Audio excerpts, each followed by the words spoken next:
Okay, welcome back. For whatever reason, we had this on the wraps, but Janet is here with Etiquette with Janet, and today we're talking about nail spa etiquette. Good to have you here again. Thank you so much. Good morning. Okay, so it's about nail spa etiquette. Yes. Can I leave the set? No, don't you have nails? Because you know when we talk. Yeah, you have nails. Do we have a video? Have you find men that go to nail spa to fix their nails? They don't actually go to fix their nails. I mean, not when I say fix. No, when I say fix, I mean I know, like, to do their nails. To do their Interestingly, nails. quite a number of men do go to, That's why I said the nail spa. I know a few do. But They do. They actually go for a pedicure as well. Nail spa doesn't go. Yes. Okay. It's clear. You're the exception. You see, I'm dumbfounded or dumb lost. Don't worry.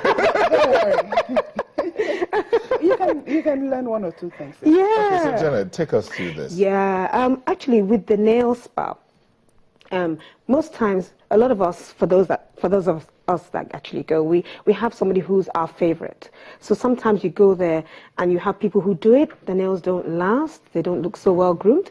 But sometimes if you find somebody, a technician who can do your nails very well, you like to stick to that person. So it's really nice to at least call that person, sort of book an appointment, even if it's a casual way of saying, I'm coming in at 12, so that person is prepared for you. But don't book an appointment for 12 and coming at 1 o'clock, because if she's busy, you just have to wait, you know. Pause. Okay. The last time we talked, we were talking about hair. Yes. I mean, doing your hair in the salon. Right. And we're talking about this appointment thing. And Yeah. I remember, I think it was Alera.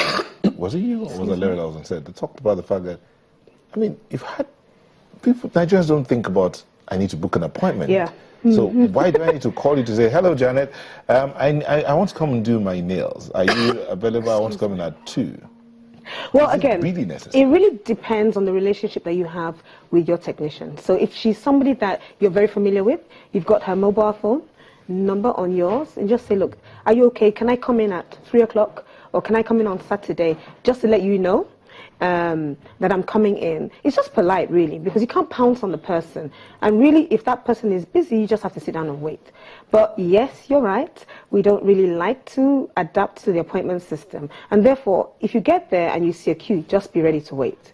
Some people like to jump forward, you know, but it is actually wrong. Keep to your appointment is what I want to say. And I think the reason why most of these nail spa technicians and hairdressing salons don't keep to appointments is simply because in the past they've tried it out and it doesn't work. So their customers are coming at 1, they can't take on any other client, they're sitting there waiting 1 o'clock, 1:30, 2 o'clock, and it's not really fair to other people. So, but I've been to places where strictly appointment.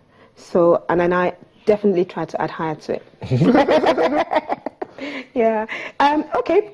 Grooming, I would say, it's an essential aspect for every woman.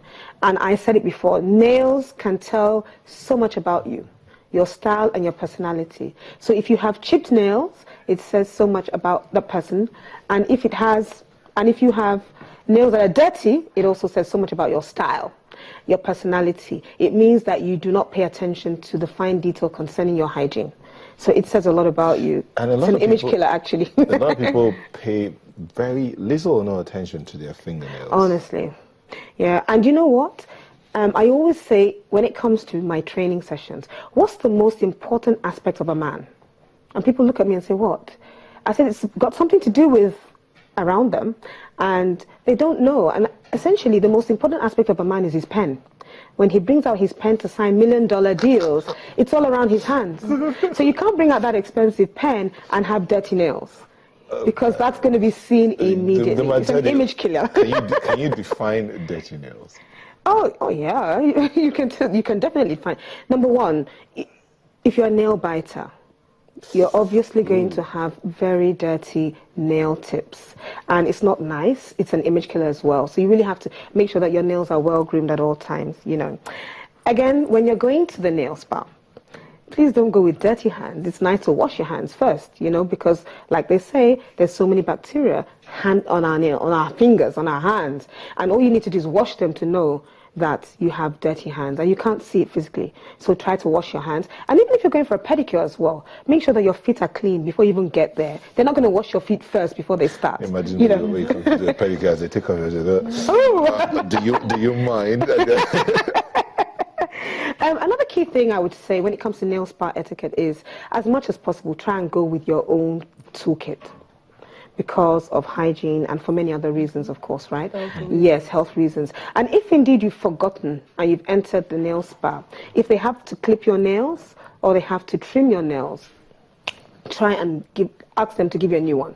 And let them see that it's new and that you've opened the packet. They've opened the packet in your presence. Okay. That's really key. A lot of people go into nail spas, barbing salons and things like that, just under the assumption that everything is fine. Everything could be fine, but you really want to be safe and secure. And hygiene is very key, especially with nails or anything where they're going to use a sharp gadget on you. It's easier to just have your little nail kit with you in your purse if you're a woman, or in your wallet as a man. There's some toolkits that you can have, grooming toolkits that you just keep them in your bag or keep them in your boot. I think everyone should definitely have that. Sometimes some women are particular about colors. I prefer colorless, especially if you're a professional woman. I really prefer colorless. Sometimes I may go with color, but then you always have to be sensitive to if it's going to chip.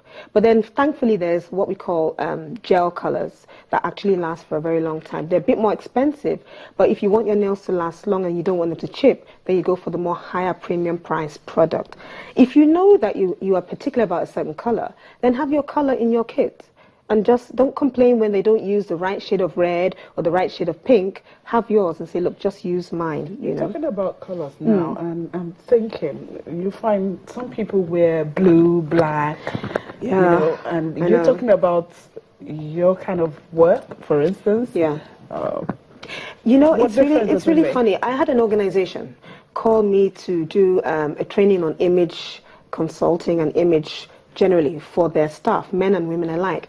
And the real complaint was that their staff members were actually going to work with multicolored nails. And some of them will actually paint them zebra, tiger, and all of that. Yeah, I mean, you see, if your employer is complaining, then you know that there's a problem. And as much as we all want to express ourselves, freedom of expression, we have to be sensitive to the nature of our jobs. And if you're professional, stay professional. Over the weekend, you can do what you like, but you have to be sensitive to the fact that you're going to see certain clients. And if you go there with all your nails, the attention is on your nails and not on you, and not on your job, and not on what you've gone there to represent. So you send mixed messages. Perhaps except you're in the entertainment industry? Yeah, unless you're in the entertainment industry where you can go multicolored, and it's acceptable because we expect that from you. But if you're a professional and you're going in with all these fancy new style things, you're misrepresenting your organization. And as a professional too, you're sending mixed messages about your professionalism. And you're telling people, look at my nails, and you're diverting their attention. So these are areas that, that's why I said your nails say so much about your style and your personality. And that's why I say it's a key area, and it can kill your image at the same time if you're not sensitive with it. And so it has to be clean at all times, not too long, not too short. So you get some women, and even some men as well, where all the other nails are moderately, and then the baby nail is as long as its other thumb. I mean, they call it the picky finger. That's what they call it. They use it to pick certain things and all that. You see, some of them use it to pick their teeth, which is okay. So, I mean, again, when I see that, I have mixed messages again about, your grooming style, your grooming sense. What about personal preference? Nothing wrong with that. Again, who are you representing? You're an ambassador.